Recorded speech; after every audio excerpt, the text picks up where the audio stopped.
So I was thinking how much of my content that I do is, the stuff that I take a lot of notes and have certain things I want to speak on and, kind of like more or less well thought out ideas.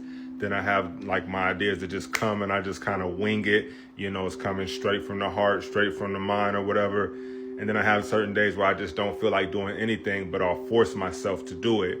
And, on those days, I kind of wonder, like, was this important? Did I need to say this? Was this too forced?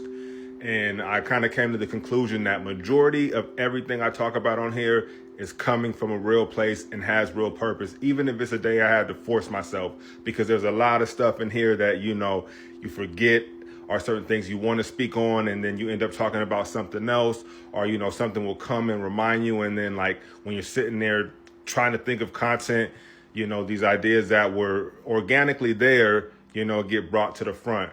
But my point is, you hear a lot of people when they're talking about content creation and people kind of getting over that fear, not knowing what to post. They're just like, post anything, post yourself walking, taking a walk, post yourself going to a restaurant, post yourself, doing anything. And that is good advice when you're just trying to push yourself to kind of get over that fear, but also find some type of purpose behind your content.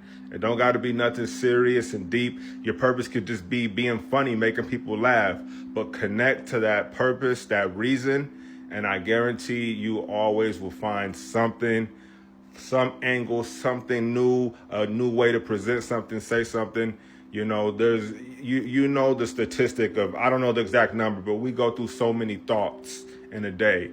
A lot of those thoughts are potential pieces of content.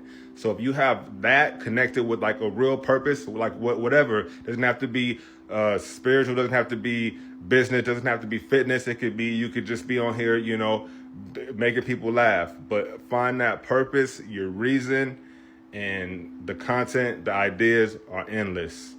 No excuses. POE.